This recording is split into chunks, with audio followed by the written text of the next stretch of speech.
Ding dong, ding dong, ding dong. Remember that?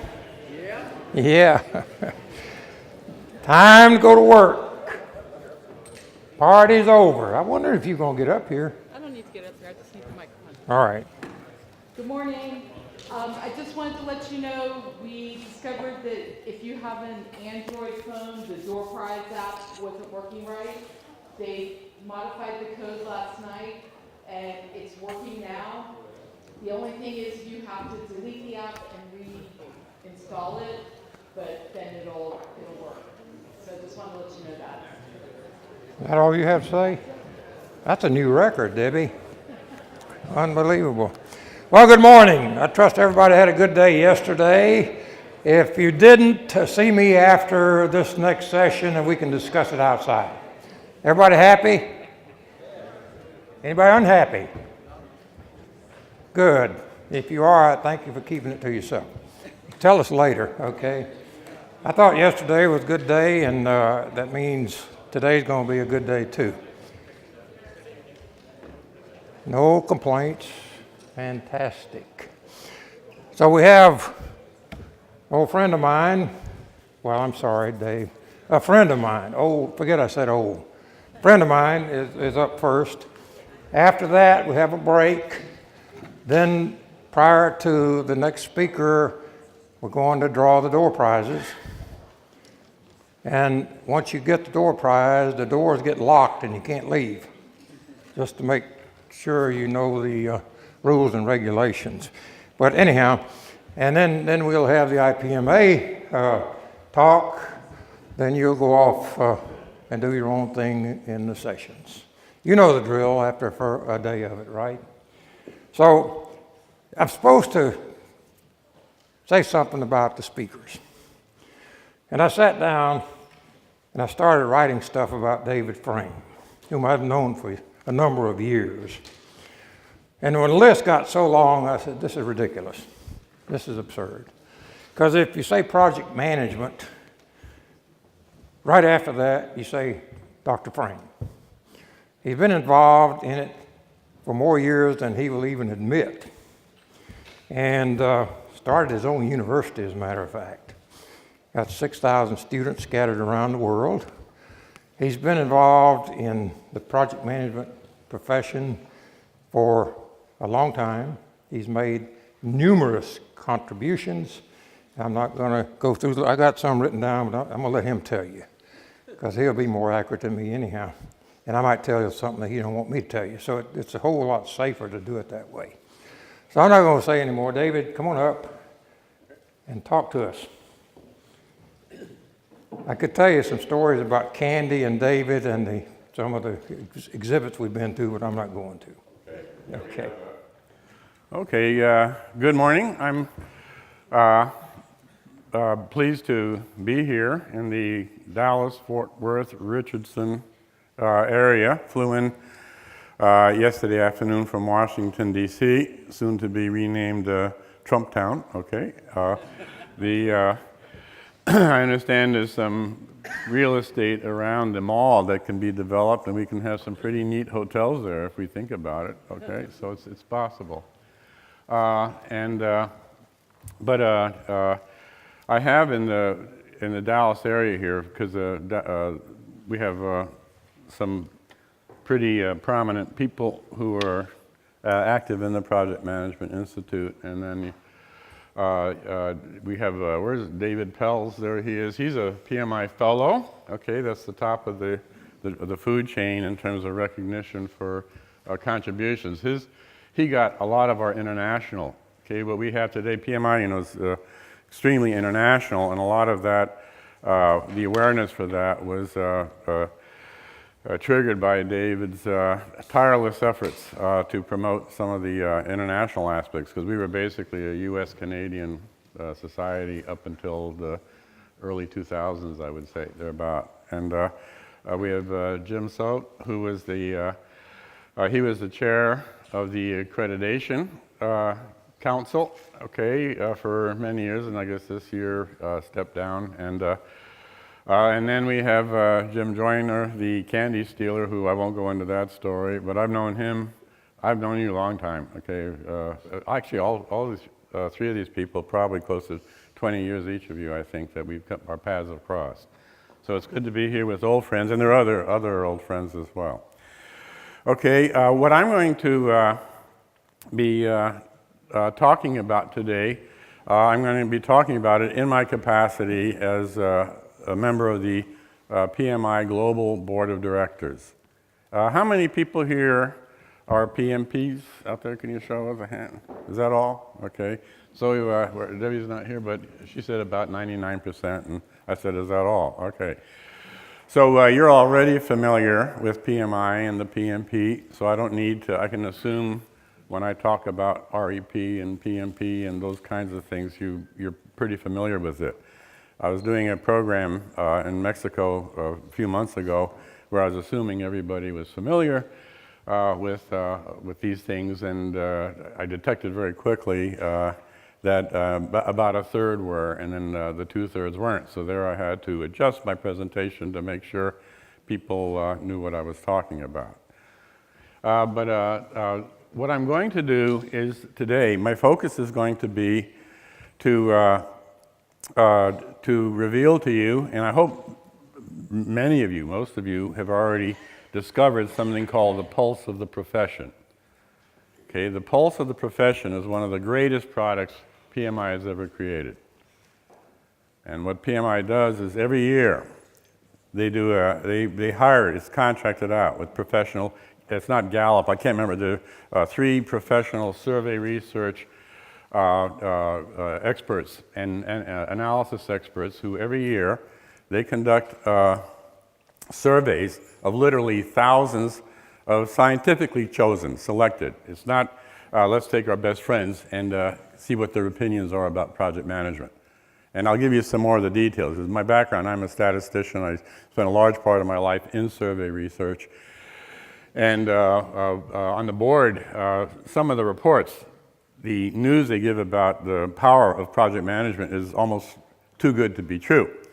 And when you're a member of the board, one of the functions of any board of directors is to be skeptical about any proclamations the organization makes, to make sure, especially the really good ones, to make sure that they have an accurate basis. So my fellow board members, knowing I'm the only academic on the board right now, knowing my background, asked me then to, about a year and a half ago, to check out the methodology that's being employed to produce the pulse of the profession, because the findings are just extraordinarily positive about the impacts of project management.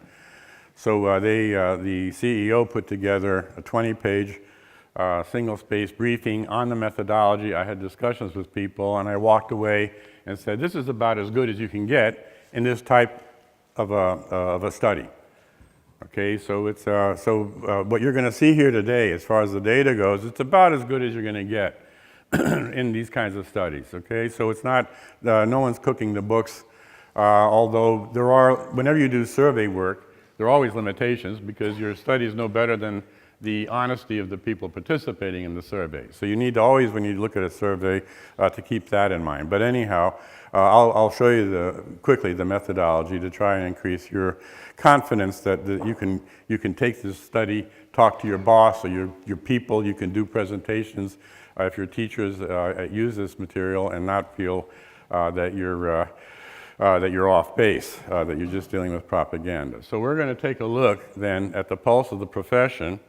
And I used here's the subtitle of the 2017 Pulse, because it comes out every year and the subtitles change. And so this year, the subtitle is Transforming the High Cost of Low Performance.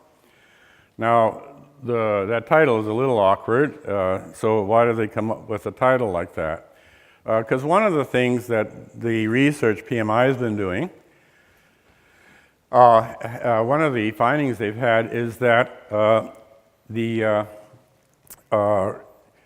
cost of not using good management, I'm not going to say good project management yet, okay, just if you're running a project and you're not managing it well, you don't have to be Albert Einstein to figure out that there's going to be a lot of waste.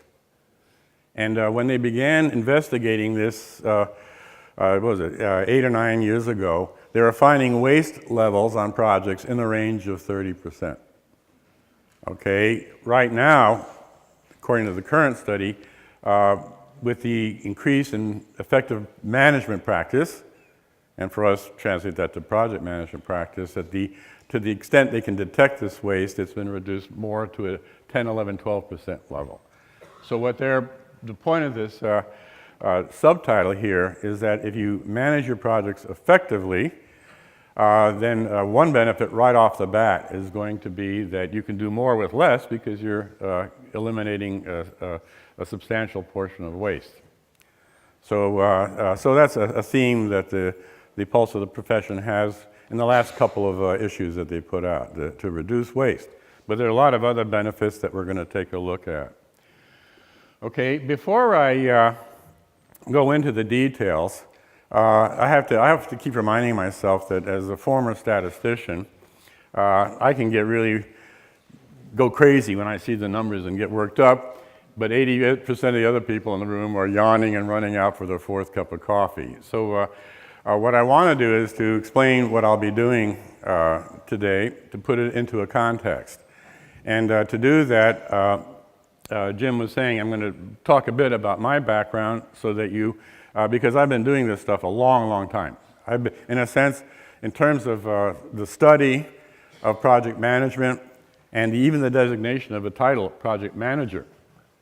Okay, that title was first used in the 70s, and I was active. I had already got my PhD at that time, and on a business card and all. I remember I first used the term project manager. It was very, very daring. I did that in 1978 or 9, and people looking at the card and they're going, "Huh?" Okay, so I've been involved with the growth of project management pretty much since the beginning, both as a business person. Before I joined the faculty of George Washington University, I was a vice president of a software development company running projects. Okay, so when I got to GW in 1979, the projects I looked at were to look at the effects of science, technology, research development on business and economic output. Okay, so my dissertation was basically looking at if you do science and technology, can you expect improvements in economic performance, business performance, whatever performance at the level of the company? If a company invests in R&D, do they have a reasonable expectation that profits will increase? And I want to point out, no one's ever proven it. No one's ever proven that an R&D investment, okay, led to specific profit increases, because there are a lot of things that lead to profit increase. R&D is just one of them. And the same thing, when we talk about project management, based on my background, I've done a lot of work in this area. If people start saying to you, by doing project management, it's going to increase your ROI by 12.7%, I want to know how they came up with that number, because there are other things that increase ROI. Okay, there's the operations, improvements in your operations. There's improvements in the overall general economy. When the tide rises, everybody does well, and so forth. So that's the kind of stuff that I was doing. I also would look at it at the community level. If you have a community using technology more effectively, can the community operate more effectively, save money, deliver better services, and at a national level? And now my dissertation really was looking at if countries that invest heavily in science and technology, do they overall outperform in terms of things like GDP, GDP per capita, and other measures of economic benefit? Do they outperform countries that don't? So that's where I came from. So I was made director of the program on science, technology, and innovation at George Washington. That was my job there, and I was a professor. And I was pretty young. So I had a mentor who was very, very helpful. He was considered one of the leading gurus on technology management. His name was Dan Roman. And he said to me at the end of the first year, he says, "Dave, you're doing a great job." And he says, "Right now, though, our students," okay, and we're talking about 1980, 81. He says, "Our students constantly coming up to me. Not a week goes by where I don't have one or two students saying, 'Why aren't you folks offering courses in project management?'" Okay, and we're talking about 1980, 81. Okay, remember, even the term project manager had only been used, at that time it was introduced just few years earlier and all that. And I said, sure, because at that point, I was, there wasn't a lot of material out there, but I had been doing projects for quite a while, so I said, sure, I'll use my knowledge, I'll do some research, and let's do it. So within 6 months, we had the course out, and at a university like GW, if you have a new course, it has a generic number. All new courses have the number 298, okay? Because they want you to try it out 2 semesters before they give it an official catalog designation. You have to prove that the course can attract students. Okay, so here my course was managed in 298. The only thing people knew was that it was taught by a guy named Frank. And the very first, it had no name, no nothing or whatever, we closed out 35 students the very first time we offered it. And over the years, that course is one of the most heavily subscribed courses in the business school at GW. And here's the interesting thing. It was not part of anybody's learning plan. It wasn't required for any major. And yet we were offering 3 or 4 sections of 35 students per section, offering it in the summer. Okay, so what you see here, okay, even though the rest of the world wasn't really, at this point, they hadn't really articulated any or developed any real sense of, is project management something we should be looking into? You have students voting with their tuition dollars. Okay, as early as 1980, 81, they saw value. Now, when I started teaching it, I'd be talking, my background was largely technology and science and engineering, so I'll be talking about these examples, and the students were good students, they didn't whine or complain, but then they would start saying, well, listen, let's say I got a marketing project. I said, yeah, and well, this project manager, I said, yeah, certainly. Okay, you have targets, you have budgets, you have all these things that you got to, these triple constraints, okay, and so forth, yeah. And then someone else says, well, I'm a finance major. What about finance? So then I did a survey. I found out that only about 1/3 of my students in these classes, and they volunteered to come there, only about 1/3 of them actually were coming from what we would consider traditional project management backgrounds, construction, some government weapons systems. And we're in Washington, so we have a lot of military people and all of it. 2/3 of them were from other areas. IT at that time was just discovering project management themselves. And there are more people doing IT projects than all the other projects in the world, probably times 50. So the IT people started coming to the class. So there we saw in the 80s, we began seeing students voting with their tuition dollars. Now let me continue the story, flash forward here a few more years. At that time, we had established then a pretty strong project management program based on one course. That was it. Okay, we hadn't created the master's degree yet. That comes in 1996. But at that point, the course itself became pretty famous. And one day in '89, the head of federal systems of AT&T in Washington, D.C. came to me and our training partner and says, can you develop a project management curriculum for our employees at AT&T? He said, we've done a lot of thinking inside the organization. He said, everything we do in AT&T is projects, everything. And it's just common sense. It's just common sense that if we can do projects, if we're doing projects, that if we know how to manage them better, we'll be better off. So we said, sure. And we were able, in a matter of just a few weeks, to put together curriculum, and my courses were the only courses. So for about 1.5 years, the project management courses were the courses I had developed for my GW classes. And that program grew very, very large. Okay, and some of you may have gone through it. It's known as the GW Master Certificate Program, done in conjunction with ESI. I finally stopped teaching in that program. It's just too many other things to do. In 2005, I stopped teaching there. And in 2005, their gross revenue for project management courses was over $90 million. Okay, it all began, AT&T. Now, the other thing was that in 1989, we had delivered the AT&T. They were very happy. Now, and here's the other thing. You know, you look today and the amount of support we get from organizations for training and all that. Back at that time, AT&T, and then later IBM, Motorola, Hewlett-Packard, globally, ASEA Brown Boveri, Nokia, all these companies, what they did, the program was 7 courses, each course 5 days. And they were in our facilities. People had to travel to Washington or Arlington, Virginia, or wherever we set up. So the company had to be willing to pay travel. They stayed in hotels for 6 nights. Okay, meanwhile, they had the tuition to pay, and no one complained. The program grew like topsy. Okay, so that's the way it was back in them days, and so the program did very well, and the AT&T folks in 1989 said, you know, this is really good. Now, they said, you know, if you want project management to be valuable to corporations, PMI has got this thing called certification, and we've looked into it, and it's a ragtag. Okay, it's a good foundation, it's a good start, but right now, after 6 years, very few people have been certified, and we think that if we could build a good certification program, that this will really ignite project management globally and in terms of corporations. And I'm going, oh, that's very interesting. And then I had just stepped down as chairman of the management science department, the most horrific job I've had in my life, and I didn't want to do any more administration for about 50 years. And the guy says, well, we want you to apply. There's an opening for a position called Director of Certification. And there are 5 other applicants, and we think you would do a good job from what we've seen at GW. We want you to apply. And I didn't want to apply and all that, but they're about ready to sign the contract for 10 years.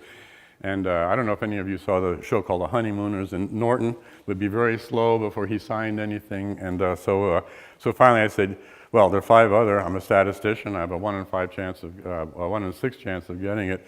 Well, it turned out in a game of Russian roulette, my chamber had the bullet in it, okay, because I was made director of certification in 1989, and then over the next 6 years, with huge support from AT&T, Motorola, Hewlett-Packard, IBM, these various companies, with their support, we were able to get to revamp the exam, to get the PMP going. And by the time I stepped down from that job in the very beginning of 2006, we went from virtually 0 PMPs. We had 300 in the first 6 years. We went from 300 PMPs up to over 6,000, and then basically it was on a it was propelling itself to move on. It was sort of at this stage it reached a critical mass and moved forward on its own momentum.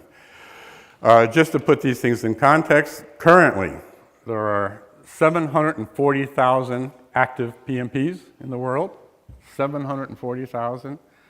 Okay, 1.7 million people have, 1.4 million have at some point been a PMP. Some of them let it lapse, okay. So the program itself, and this is because of the corporate support. The companies recognize, even back a long time ago, the value. We need to move forward with this. So, so one of the things you can see, and what I'll be talking about when we talk about the pulse of the profession we're looking at today, the numbers are pretty good today. Okay, so they're pretty good, but what I want to do is put it in the context of how do we get there? Okay, based on my experience and my knowledge.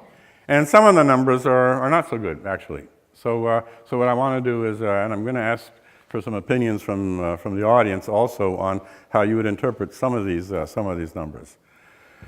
Okay, so let's get started here on the formal presentation. That's by way of the background. Okay, now the pulse of the profession documents, which come out year after year. They actually now, you can do trend lines. They've been out long enough. You can see trends in characteristics of project management in organizations. The pulse of the profession focuses on 3 things. Okay, what is the current state of project management practice?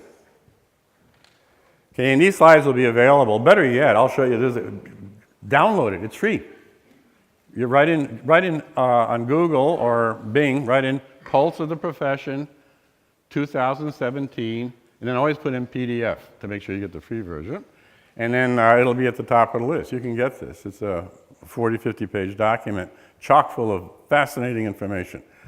Okay, but you can also access these slides at some point. I'm not sure how the symposium is going to do it, so I have data in here as well. But anyhow, part of what the Pulse of the Profession is doing is it's doing a survey by contacting thousands of people on what is the state of project management out right now in your organization. And it's global. It's not just U.S. It's global. And it's across all industries. They've been very careful to try to get a representative sample. It's not a random sample, but it's a representative sample of defense, IT, manufacturing, pharmaceuticals, retailing. So it's a carefully devised sample.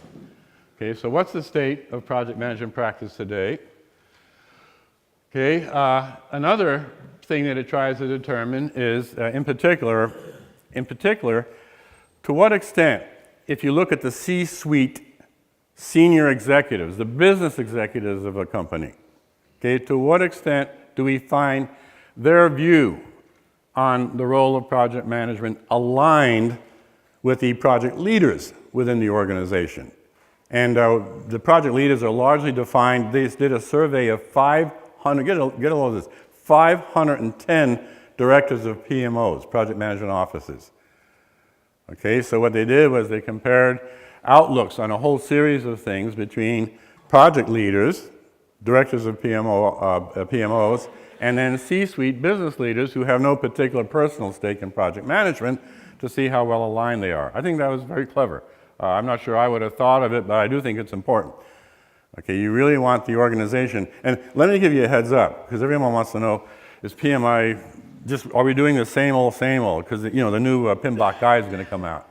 Okay, are we just continuing to do the same old, the PMP and all that? And the answer is no. One of the big moves into the future, and we spend a huge amount of time on the board, because it's a strategic issue. Okay, one of the big moves is we've recognized, as we've been doing Pulse of the Profession, as we've been looking at how project management's moving forward and how companies and governments and nonprofits are moving forward, we're finding increasingly from the C-suite point of view, from the level of the highest executives in the organization, increasingly they see project management as enabling them to support the strategic objectives of the organization. So PMI right now is undertaking a major effort to try to demonstrate then how project management becomes a major vehicle for organizations to move forward on a strategic basis. Okay, that strategy is ultimately implemented through projects. So that's a big effort. They've been spending a couple of years on it, and pretty soon they're going to roll it out. I can't give any more information on it than that. But the point is, today, senior executives are far more positively inclined towards project management because they see its strategic value, okay, than they were, say, 5-10 years ago.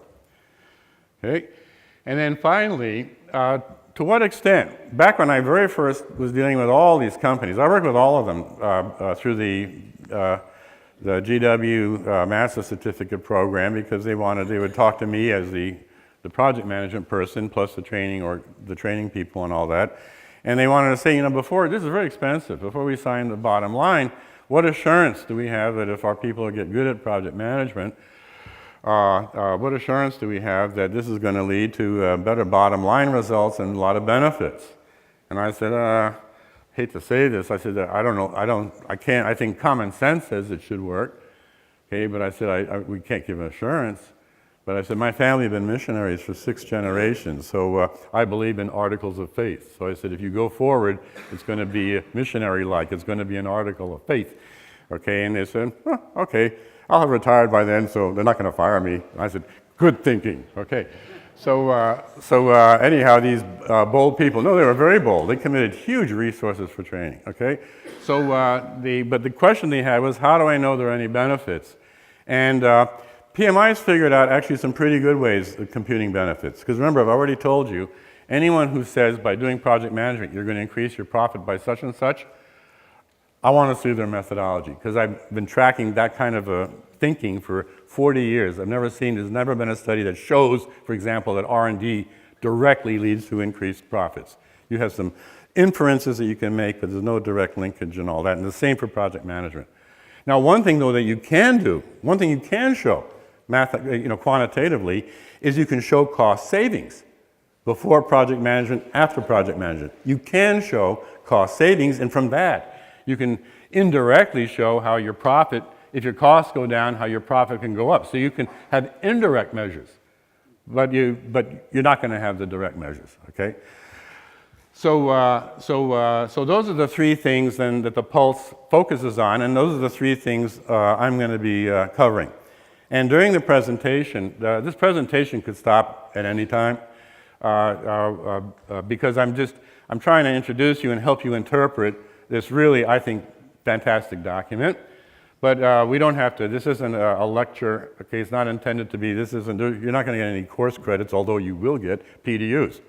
When I was Director of Education, okay, that was after I was Director of Certification, guess who started the PDU program? But you were going to tell them that anyhow, right? And all that. So I was, and again, the PDU program wasn't me per se. I was Director of Education, and we had hired an education expert who thought that the PDU idea was something that we should look into, so I supported it back in the 1990s, late 1990s.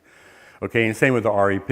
At that point, the Registered Education Provider, all this happened in a block of time of about 9 years in the 1990s, the foundations. It's time, of course, to have more stuff, isn't it? Okay. So what we'll do is if you have a question or a comment, if you disagree with me, okay, whatever, just shout it out. I'm not sure if they have mics or people running around with mics or whatever, but you can talk loud if you shout it out. So during the presentation, you're not interrupting me. That's my point. Because we could actually stop at any time, and then what you ought to do is make sure you go out and take a look at this great document. Okay, so let's get into the methodology, which I'm sure doesn't interest many of you, but to me this is crucial. Otherwise, garbage in, garbage out. So the 2017 version is based on 3,234 surveys of 3,234 people, quote unquote, when I say, I hate to say this because I think it's all nonsense, but scientifically chosen, meaning it's representative sampling. Okay, they didn't just go out and choose the people who said, do you like project management? Yeah, you're in our sample. Okay, that wasn't the way they do it. I've supervised over 70 doctoral dissertations, and I make very clear to them, we're gonna check you on that one, okay? So make sure it's representative. We have also in the sample they identified 200 senior business executives who they weren't project management stakeholders per se. Okay, and that was in order to find out, do the business managers and the project experts, is there alignment? Okay, and right now, the key to the alignment is are the projects addressing the strategic needs of the organization. If you go away with nothing else from this meeting, that is the hottest thing going on right now in the board of directors. That's the hottest thing we see in project management today. It's not what's some more tools. Do we need any more tools? I don't think so. Okay, the hottest thing going today is getting people to recognize that project management, when done properly, it's very important in helping organizations achieve strategic goals.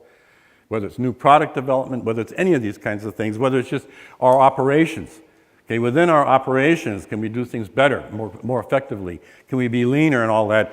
Project management is going to be what enables you to achieve that. But you have to have alignment between the project teams and the project leaders, and then the strategic planners. Okay, the project team has to be part of the strategic planning process.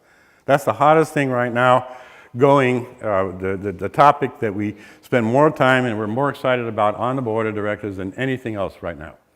Okay, so you got it first here. Okay, so you have also the 510 PMO directors. Any of you who've gone through doctoral programs or are currently studying at the doctoral level, remember we call that operationalization.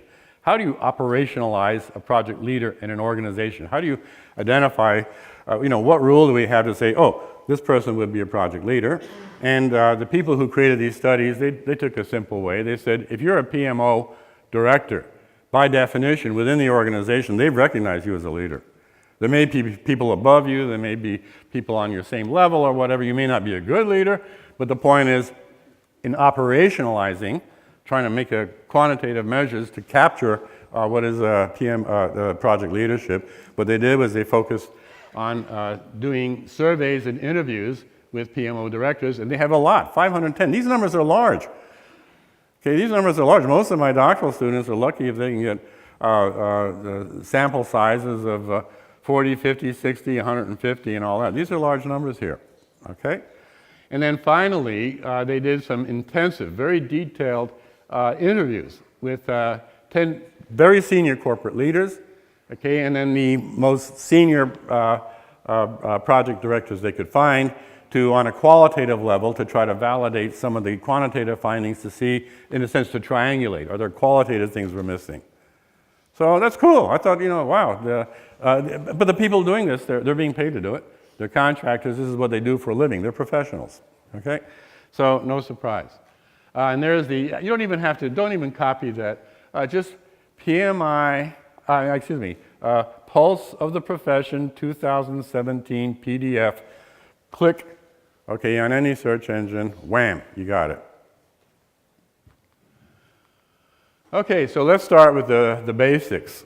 Okay, the basics, to what extent is your organization using standardized project management practices?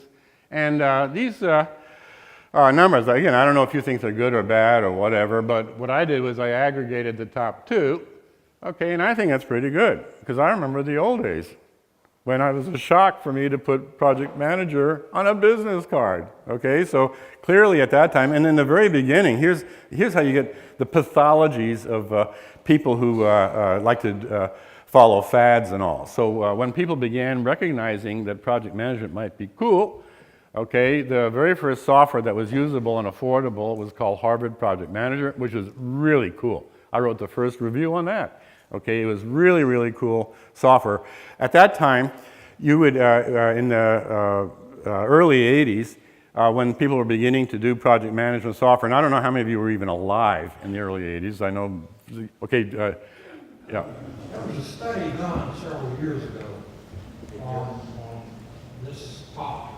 Yeah. And it was the manager up in Canada led that study. And the end of that report said that there's more to be done. We need more information.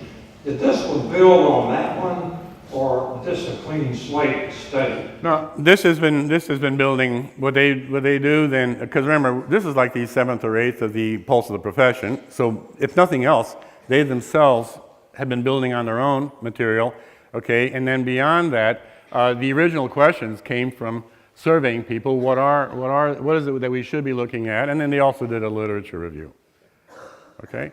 So you would have, so when the tools first came out, people would come out and they would start saying, okay, the senior managers, the way we're going to introduce project management, we'll do two things, training, and then one of the trainings is everybody's got to become a master of, and later on it became the dominant package was Microsoft Project. Okay, so pretty soon now, the profession from the executive point of view is let's make sure everyone learns Microsoft Project and let's sure they get a lot of training, and that's going to do it. That's all that's our commitment to being effective in project management. So that's how it was back in the 80s in through the 90s. Okay, so we've gone a long way. So to your point, Jim, is that you're going to see, we'll be talking about what some of the tools are and that people are using today, and it includes things like critical chain. Okay, lean project management, Scrum. So the point is today we we recognize there's a much broader range of things that we can learn in our particular circumstances to be effective. Okay, here, this is to me very interesting because I've been tracking this. I've actually done research on this myself over a long period of time, and this is interesting. Right now, you take a look at this, and I don't know if you find these results good or bad or whatever. I think they're quite good. Excuse me. Whoops, oh, okay, over here, yes. Could you go back to the previous slide for a minute? I am old enough to have used Harvard Project Manager. And what we used to do is use a Gantt chart and put it on the wall, and all the middlemen It was in color. Yeah. It was in color. Well, we didn't have a color printer. Oh, okay, well, We didn't have that kind of budget. yeah, I was gonna say, you didn't have the support you really needed. Right. Critical success factor there. We put it on the wall, everybody admires it, and then we go off and do whatever. So my question is, when people say that they are using project management, what measures do you have of the extent to which they are using it properly? The properly part, I don't know, but I will, in a few slides from now, we will be seeing when they say we're using project management, we will be taking a look, for example, do you use sponsors, project sponsors?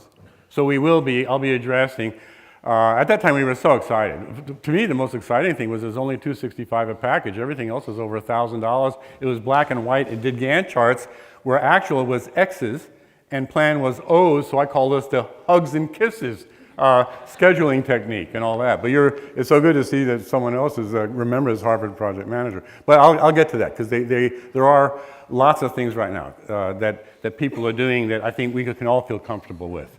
I'm very uncomfortable with just training and tools, okay? But you're going to see there's a lot more going on. Okay? Now, what I wanted to point out was in 1995, and I'm going to get to this again in a slide, a couple of slides down. In 1995, those of us who, at that time project management was really gelling, okay, and those of us in the discipline, we read a report that shocked us. It knocked us over. You know, you're lying semi-comatose on the ground, okay, and it was called a Standish group study. Okay, it was a study of IT projects. And it was the most comprehensive study, involved thousands of projects. And the Standish Group study found that only 16% of projects achieved their goals. Only 16 in IT. Now, I'm an IT guy also, back in the old days, so, but even I'm going, that's not good. 31% were total failures, wiped out. Okay, and then I like the one in between though. You had 16, 31, work it out, and then you got, what was it, 55% or whatever. Those ones they had to use a good word. They call it, these were challenged projects. Okay, they were challenged, meaning they had schedule slippage maybe, or cost slippage maybe, all of these things, but they still produced a deliverable. Okay, so that was a shocker. And again, it's like you had all this electricity going through. One is, are these numbers real? Okay, I mean, with my background, I realized how easy it is to create data that may be misleading or they didn't have a good methodology and all that. But people recognize that no matter what, no matter how accurate or good the specific findings were, in an order of magnitude sense, they were showing that we're not doing a great job. Okay? So consider here, we have now 60%. Okay, contrast that with the 16 IT. Okay. We're pretty slow. I was a code and go guy myself, okay? My favorite discipline was just sit down and start coding, and later on I might do the documentation, or generally I might not. Okay, so lots of luck debugging my code and all that. So I'm not totally shocked that in IT they might have more problem than other areas, particularly in the old days. Okay, but down here too, I really want to emphasize project failure. Okay, these means projects that just got wiped out.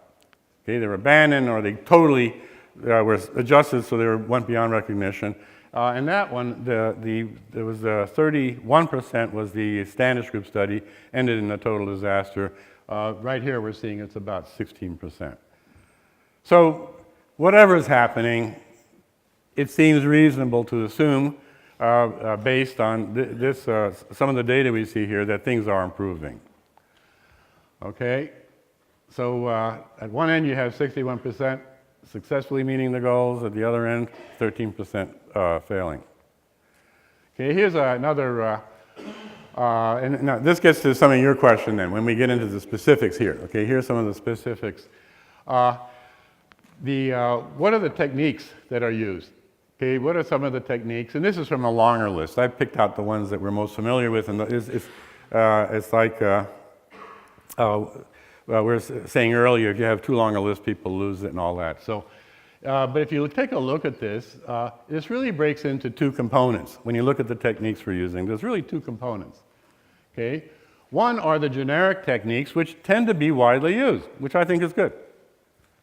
Okay, and then you have specific techniques. I do a lot of work with the Defense Department, Department of Energy, and I live and breathe and whatever earned value management, according to the military specs and the Department of Energy requirements and all that. If you don't have a large project, why would you be killing a mosquito on a $100,000 project? Why would you kill them with a 12-gauge shotgun? Okay, why would you be spending $50,000 doing earned value on a $100,000 project? So, on the other hand, if you're dealing with a large project, you're crazy not to use earned value.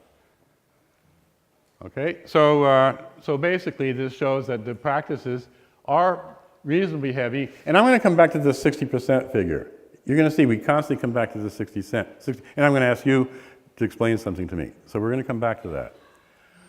Okay, does your organization have ongoing training? So now this list here, and this gets to Jim's question earlier, our findings here, what we examine, are they based on previous research?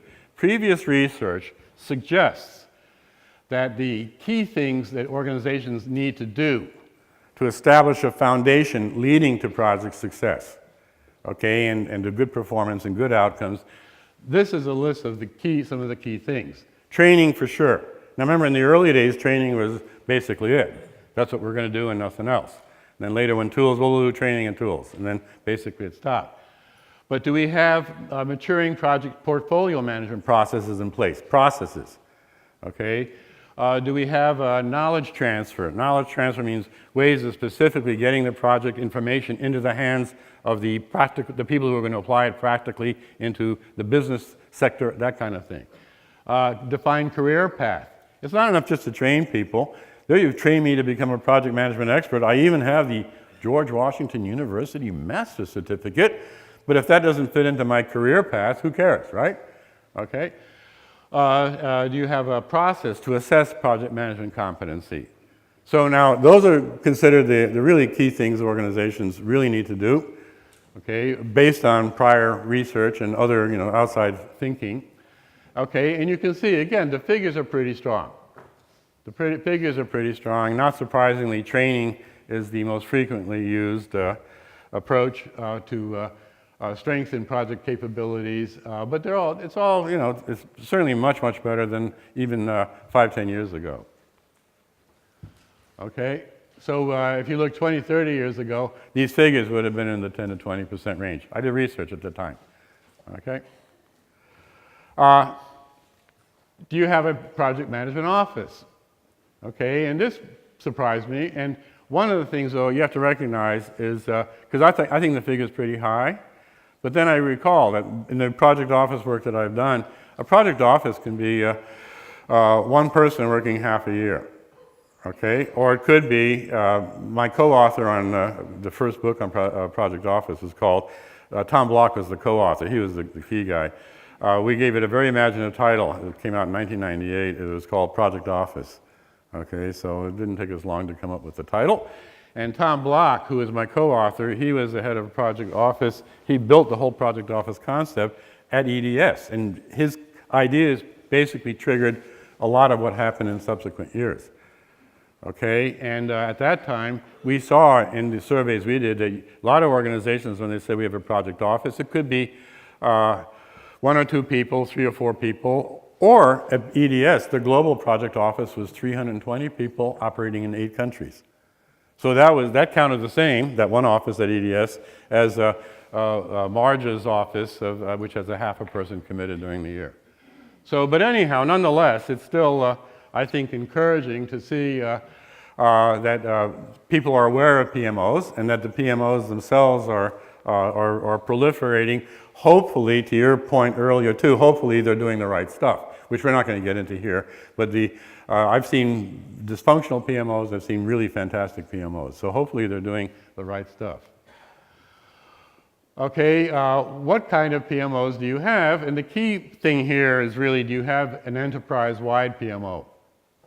Okay, do you have smaller PMOs tied to departments, regions, divisions. And notice the numbers don't add up to 100 because they're not mutually exclusive. So let me give you an example of one of my best experiences working with a company, very enjoyable. It's Morgan Stanley, and at Morgan Stanley when I was working with them, they had an enterprise-wide project office, okay, and it was located, get this, remember Morgan Stanley is dealing with money, financial, they're nervous about corruption within the ranks and all that. So their project office, which did standard project management stuff we all do, but it was located in the controller's office. Okay, because they say, now think about it, yeah, I mean, think about it, makes sense. Because they saw project management as having a crucial control function, as well as all this other stuff. So I thought, I'm going, hey, that's cool. Okay, but meanwhile, most of the projects in financial companies are IT projects.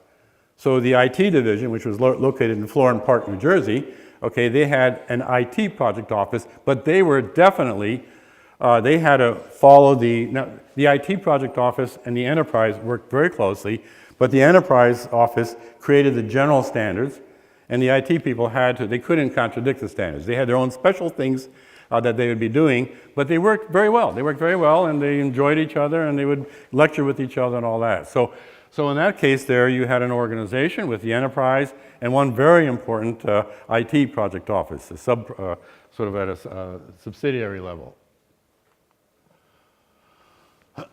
So I'm just repeating that.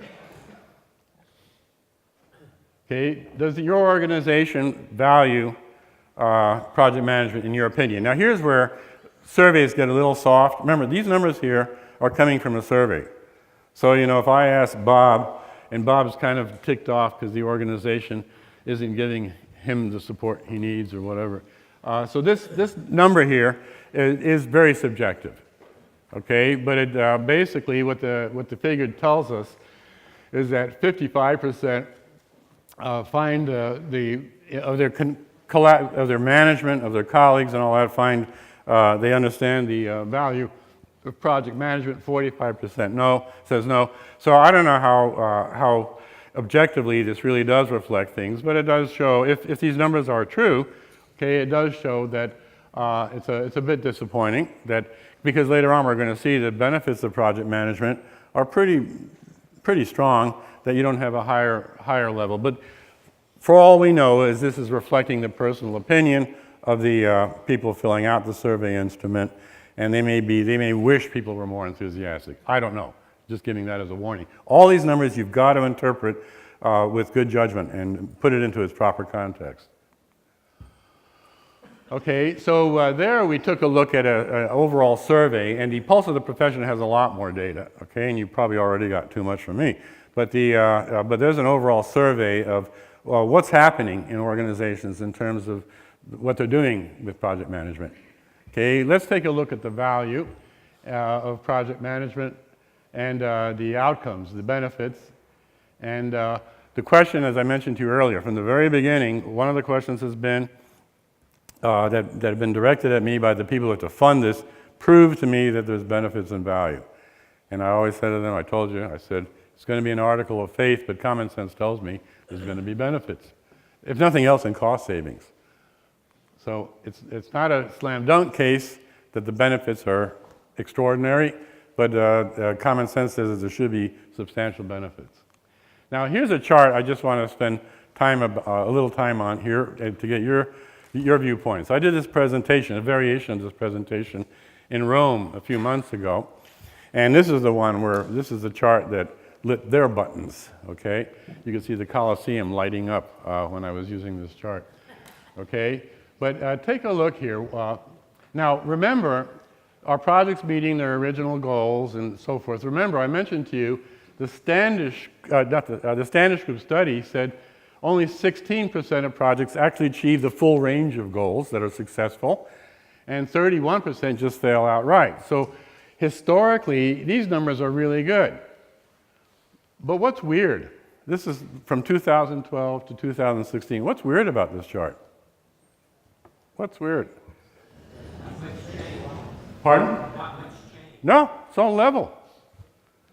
Okay, and remember I said to you, let's look at that 60%. And notice it's basically hovering there in the 51 to 63% range of the good stuff.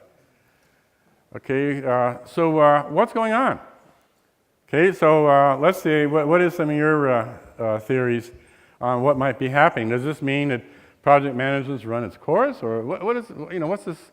What might be happening here? Because this isn't just 2 years. By the way, the latest data for 2017 shows about a 2% uptick, okay, which is not remarkable, whatever. So what do you think? What might be happening here? And by the way, there is no correct answer that I'm aware of right now. I have my own theories, but what do you think might be happening? Okay, do we, over here,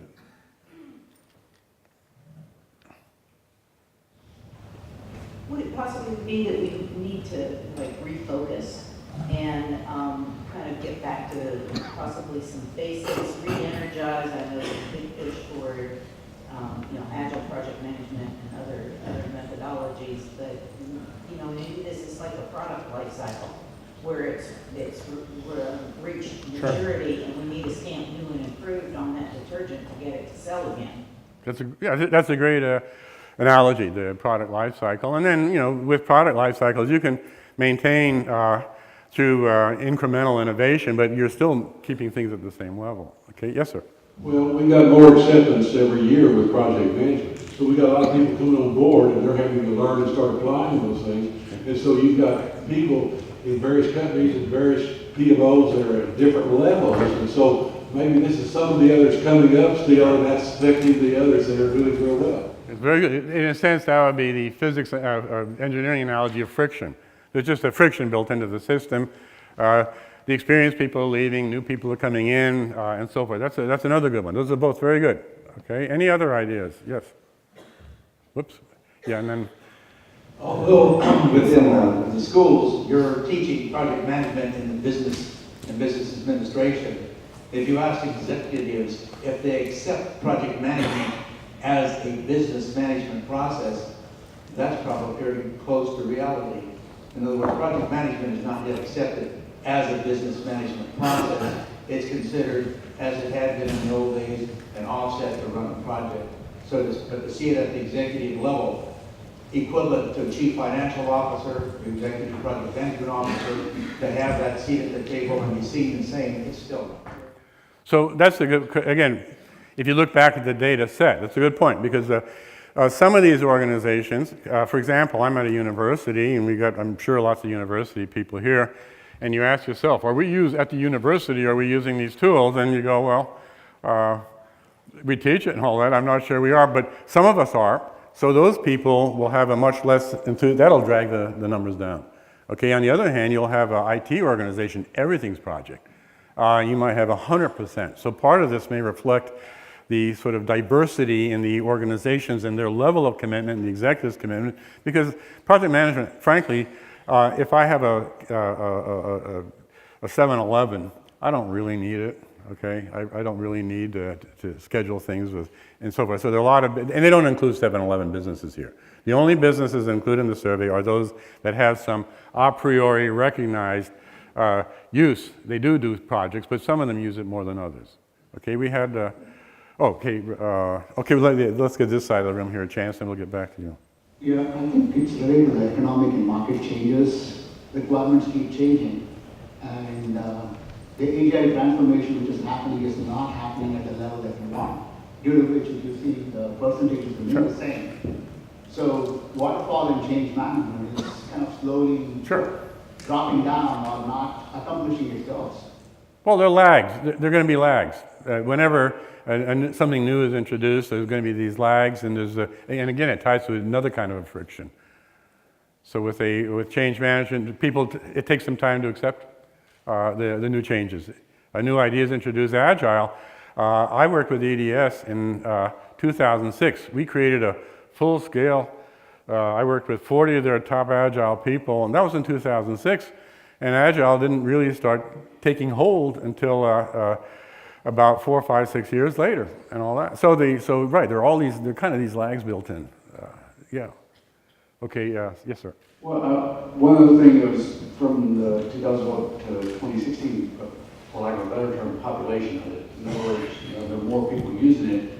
Percentage-wise, you're actually having growth, but perhaps the percentage is, even though you're having more people doing it, the percentage of that, you know what I'm saying, is that you're getting an increase, but the percentages are staying about the same. Is that any, collaboration or Sure. cooperation? Well, I think that ties, and I think that also, that ties to the earlier statement that as you have a constant turnover of people, the government's in very big trouble because their most experienced program managers are like 70, 80% are eligible to retire in the next 2-3 years to run billion-dollar programs. Okay, so what they do is, of course, you hire them back as contractors and pay them 5 times as much. That's why the system hasn't collapsed. But the point is, yes, you have this constant churning and new people coming in. Okay, Jim. David, if I was setting up a model for this, I would think that the first 3 on the list would be dependent variables, and the fourth one, scope creep, would be the independent variable. And the fact that we're still running close to 50% scope creep is going to cause all those other ones to be. Yeah, well, they also have the achieving budget, and I selected on some of this, but definitely that's called canonical correlation, where you can have multiple dependent variables, and of course you'll have multiple independent. That would be an interesting study. The scope creep definitely affects all three of those. Yeah. So as long as we continue to have scope creep on absolutely. projects, which is the real world, Absolutely. we see numbers like this. Yep. Hasn't productivity been flatlined or lowering in the United States? I'm sorry. At the same time? I couldn't hear you. Go ahead. General productivity has been flatlined or declining due to the same year periods. Seems like the overall economy for productivity would kind of have an influence on success.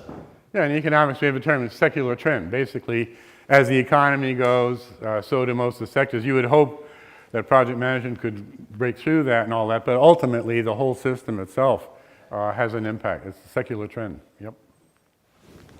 Just additional information. I know you all had discussed briefly about higher ed and project management. So I work for the Texas A&M University system, and we, as are all public state agencies and institutions, bound by additional administrative code created by the Texas State Legislature. One of those, as I go by the name TAC, Texas Administrative Code 216, focuses on IT project management. You'll be glad to know that PMBOK, if you wanted to follow PMBOK, you'd be compliant with TAC 216. The challenge, though, for adoption, which certainly gets into some of these statistics, is that within the higher ed organization, it's one thing to talk about the administrative side and talk about traditional projects led by the IT organization under the guise of the CIO. It's entirely different to talk about IT projects led by a faculty member, led by a researcher using grant dollars. Because, right, oh, I'm a computer science professor. I know how to set up my own server. I can set it up without your help and connect anywhere I want to go, right? So when it comes to adoption, certainly within this particular industry, is that there's two very different schools, and even being able to get measurement metrics from faculty or academic-based IT projects as well as research-based technology IT projects is an entirely different ballgame. Yeah, thanks. Well, because again, I see there is a pattern emerging in some of the responses, and that is that the sample we're looking at there are variations by industry. There's variations in terms of experience levels and turnover as people retire and all that. So it may be, if that's the case, and that gets to your secular trend, by the way, because it may be that there is a physical ceiling. It may be that the physical ceiling would be, say, between 60 and 65%, not because we're stupid and all that, but because there's all these factors that have to be accommodated. You'll have younger people who aren't as good, older people retiring, all these kinds of things. And so it may be that we can expect, when you have, right here it's 5 years, and we have a 6-year added on with a slight uptick. As a statistician, my prediction would be that we're probably, it's getting asymptotic. You finally hit a limit, and it's being driven not because we're ignorant and stupid and all that necessarily, but there are within the community of people doing the work, there are so many variations that we're not going to hit 100% efficiency. Okay, we got time for one more. Okay, and then that'll be it. Yeah, I just wanted to note, as maybe just an observation, that Nicholas Carr wrote that book, Does IT Matter? And I think it cites the same study with failed projects. And it comes down to project management is a people management paradigm or construct. So, to the degree that we can successfully manage people and prioritize and get people moving in the right direction, we're going to be successful. That's all I really want to say. Thanks.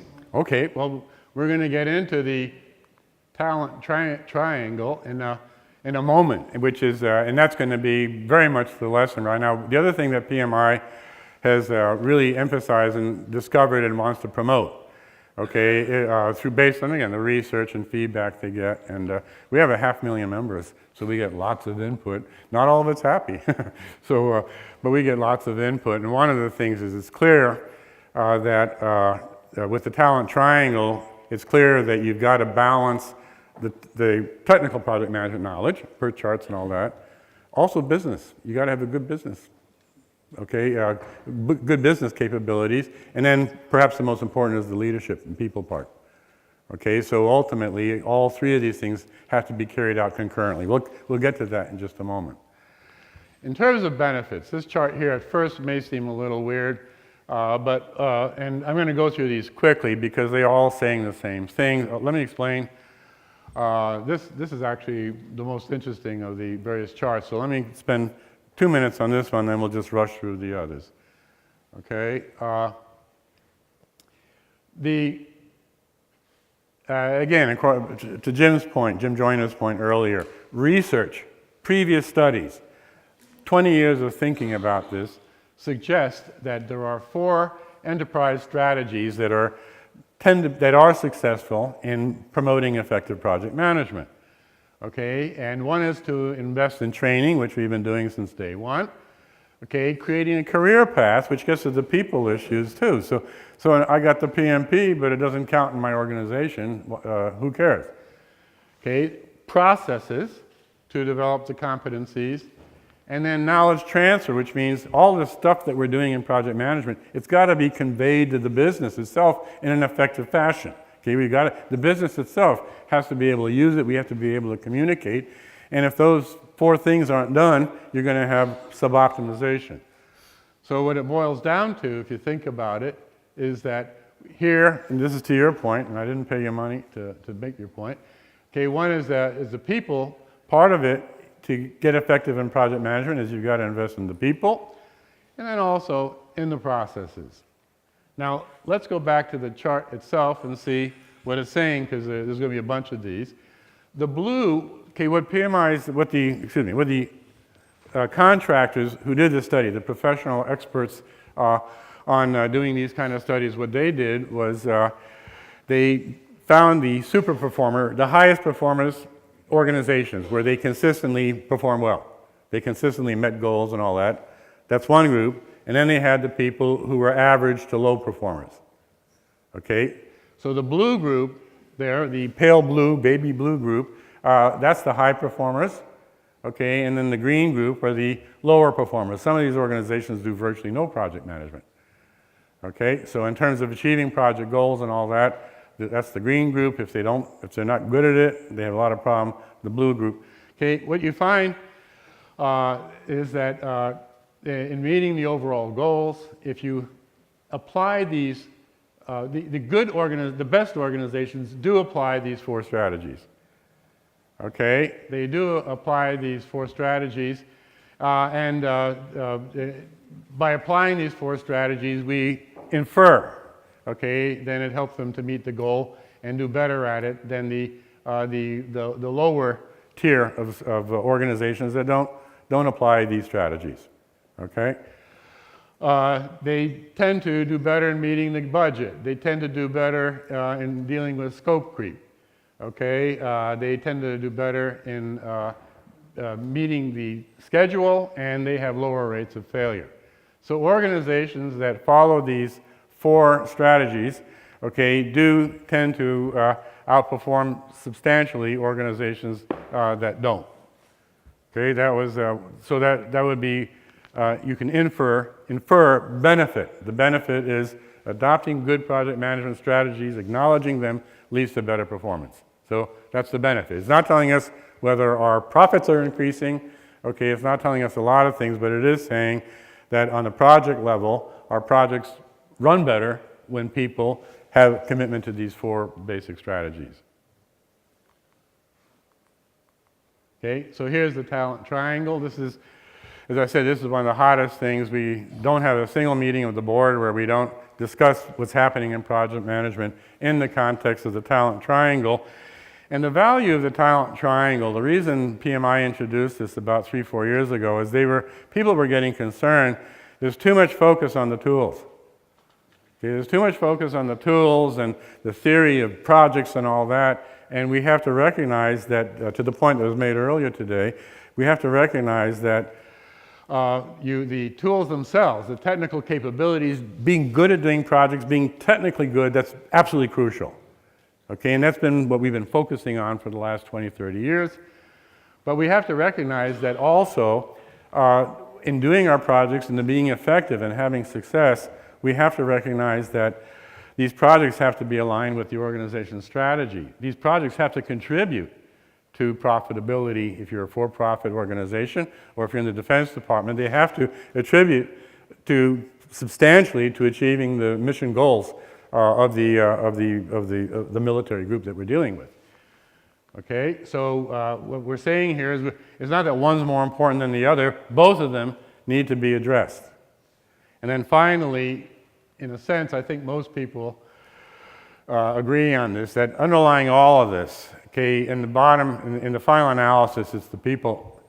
Okay, it's the people. You can have great techniques and you can have very brilliant team members doing brilliant things. You can have great strategies and all this kind of thing, but if these things aren't being implemented properly by the people, if leadership itself is missing, then lots of luck getting these other 2 sides of the triangle to work. Okay.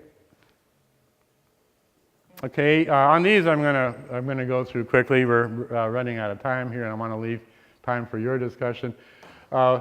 This chart takes a look at organizations that have a strong commitment to simultaneously addressing all 3 sides of the triangle. Okay. The one where the triangle is low priority is that they basically don't emphasize all 3. Okay, and you can see that consistently organizations that have a culture, I use that term for the first time today, culture is king. The organizations that have a culture emphasizing pushing of all 3 sides of the triangle consistently outperform those that don't. Only one thing they perform worse, and that is on failure. Their failure rates are less than the failure rates of people who don't actively try to deal with the 3 sides of the talent triangle.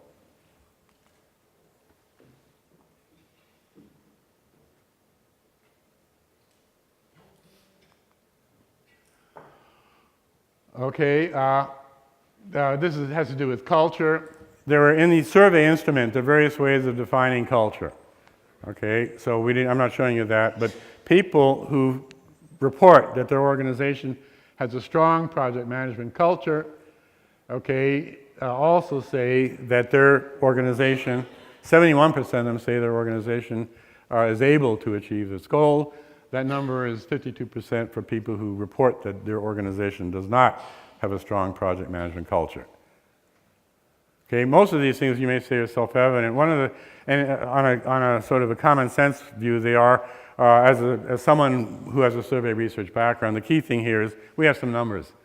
Okay, we have some numbers, and I wouldn't even take a ratio of 71 to 52 to find out how much more. I would just say, at an order of magnitude sense, we do have evidence, okay, that if you have a good culture, you're going to perform better. Okay, a good culture that's positive towards project management, you're going to perform better than people who are ad hoc and haphazard.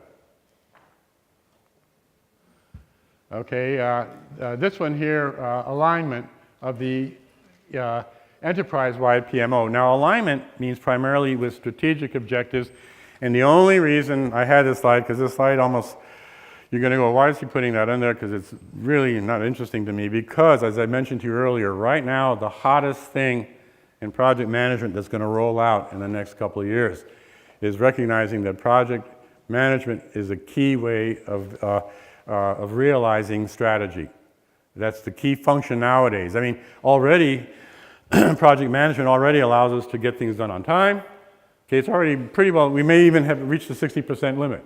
Okay, we're probably doing as well as we can in terms of reaching the time, minimizing cost overruns, these kinds of things, etc.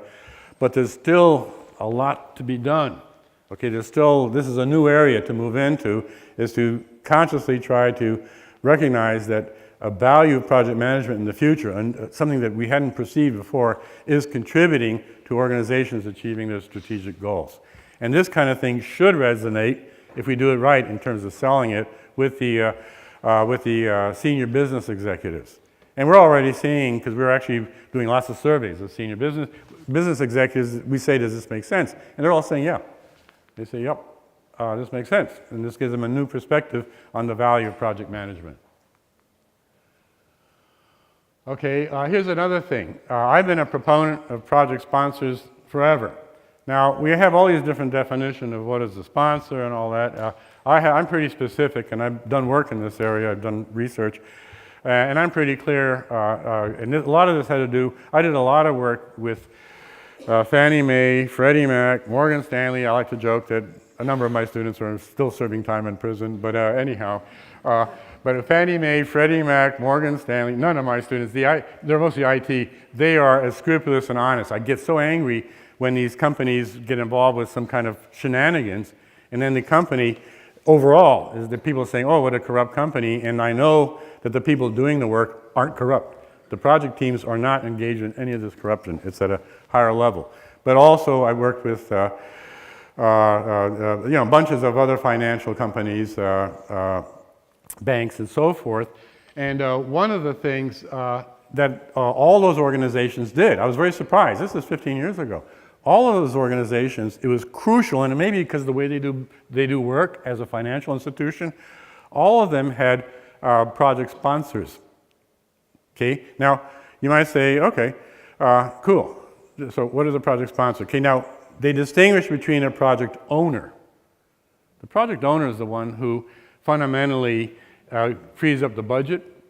Okay, they're the ones ultimately, in a sense, they're the customer, the bottom line customer of the project team. Okay, the project owner. But the sponsor is not the project owner, at least not certainly in the organizations with which I work. The sponsor's job, okay, is to be the middle person. On the one hand, they're serving the team, okay, and they're listening to what the team finds to be issues that they need to resolve, and then they translate those to the senior management. On the other hand, they're an agent of senior management. If the team's not doing a good job, they say to the team, they say, they're a communication hub, as it were. Okay, so again, in your organizations, you may define project owner and project sponsor as the same, but I see a tremendous difference. At least this is the way on Wall Street, the financial community, from their perspective, the sponsor's job is to sit there and be the bridge between the communities of the doing the project work and being the business owners trying to get the work done, and to try to make sure these two sides are aligned. Okay, anyhow, I'm delighted to see that the data show that when you have sponsors, you greatly outperform organizations that have active sponsor programs, dramatically outperform organizations that don't. Okay, this is probably, the writing's probably too small. So what you can do is, this is just many causes of project failure and all that. I'm not going to, if I had my list, by the way, it would be dramatically different from this. But you can download this and take a look at what they have there. What I do want to say, though, is that the first few issues are the major cause. The highest reported was a change in the organization's priorities. I know in the government, in the Defense Department, every time you have a new election, priorities constantly change. The biggest complaint of government project managers are that the requirements are constantly being adjusted every time you have a new Congress, okay, or a new president and all that. So that they call that budgetary instability in the federal government. But up here you have sort of generic things. I put stars, when I was looking at this, I put stars. Here it says inadequate, poor communication. I gave that a star. Inadequate sponsor support. These are issues that we do have some control over through our training programs. So if I were doing a training program and I looked at a list of what are the problems we have in projects, those items with stars, those are things I can actually help train people and through training, hopefully, reduce problems in those areas. There's not much through training that I can do to affect the organization's priority. That has to do with culture. It has to do with a lot of things out of my control and so on. So there are some things you have control over. Focus on those things. There are things you don't have control over. Be aware of them because they're gonna bite you. Okay, but don't spend lots of energy trying to change things that you can't control. Okay, and then I'll wind up here. You have, on this survey here, the blue bars represent the executive leaders. These are the business leaders. Okay, the green bars are the directors of the PMOs. Okay, and the keys on the bottom, when you download it, you should be able to see this easily. And these are just a bunch of benefits, and basically through the survey instrument, these two groups were surveyed totally independently, and in my opinion, their responses, with one exception, are pretty well aligned. So to me, this chart's encouraging that we have these various benefits, and there seems to be a reasonably there's alignment between the views of the business managers and the project PMO directors. And you find the PMO directors tend to think that there's more benefit than the business managers. But again, this, to me, statistically, they're pretty close. Okay, this one here, there's a huge gap. Okay, the PMO, this one here is, do you think that we are, in our organization, successful in carrying out our projects and achieving the goals of the project? The business leaders are far more optimistic than the PMO directors who have to live with these projects day by day. Day by day, they see the struggle of achieving these things. So there is a gap here. For example, look on the bottom, if you can't see it because the print may be small, feed lessons from failed strategy back into strategy formulation. Senior manager says, oh yeah, we do that all the time. Okay, the PMO director goes, maybe, okay. So here's another one, feed lessons of successful strategies back. Senior managers say, yes, we do it all the time, and so on. So there are perceptual differences. There are differences in views between the business managers on certain issues. In other areas, in terms of actually achieving goals and all that, there seems to be pretty good alignment between the PMO directors and the business managers. And that about, again, I'm going to wrap things up there at this point. We're basically done. This is just showing that on other business issues, they seem to align very well. Okay, so what we find is then from the pulse of the profession, this is all based on a survey, okay, an extensive scientific survey. We find that overall, the results show that people who are in project organizations do take effective project management practices seriously. Okay, we do find over and over again that 50–60% of them take it very seriously and they implement it throughout the organization and they use good practice. Okay, we also discovered in our side discussion there may be a limit at 60–65% how much more we can go beyond this. We have 6 years now of flatness. I don't expect a miracle, although, you know, to one of the points that was made, there may be some new breakthrough idea that can bump it up a few points. Okay, second point is that shows that by looking at this data, we see that the benefits are substantially greater for organizations that do implement good practice than organizations that don't.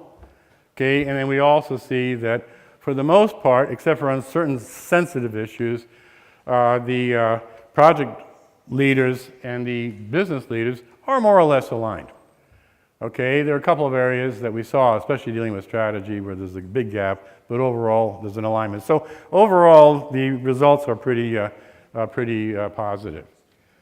Okay, I think we have time for, Jim? One thing troubles me about all these studies, because there was a major change took place in the education project managers starting in like 1999. And that's the entree of universities with curricula focused on project management. We found in 99, 15 to 20 in the world. I don't know how many there are now, but there are probably 500 or 600 universities offering degrees in project management. That is a fantastic growth in that field, but that's got to have had an impact somewhere, and I don't see that in these studies, the previous study or the study. The possible impact. Are universities making a difference in the competent project management and the success of project management? I haven't seen that done. Do you know any work being done in that area? Well, I certainly, and they may have it on the survey, they just don't report it, but certainly one of the questions they should ask is if, do you have a degree, because a degree is through a university, period. Could you have a degree that had any kind of focus? So they could ask that question, yep. So, yeah, we could, yes, sir. I wonder if there's a new measurement. If you combine the comment about Agile and the market dynamics and Jim's comment about how scope changes affect everything, and your comment about leaders seeing a project as implementing a strategy, I wonder if a new question is around how do you rate the success of the project delivering the strategy? Because if things are changing a lot, then so if you just take scope creep as a strict definition, sure, you're going to, in an Agile project, you fail 2 weeks in. But if you ask, but did I get what I needed and what I wanted, you're going to see the success rates. And that might be why it's stopping, is because the nature of the questions don't fit with, the theme of the conference, disruptive leadership economies. Yeah, I think that's why on this, and again, I apologize for all the stats and the interpretations and all, and I'm delighted by the interpretations we got from the class, is that on all these things, we need to, Jim Joyner just now did, we need to really constantly look at these results in a context.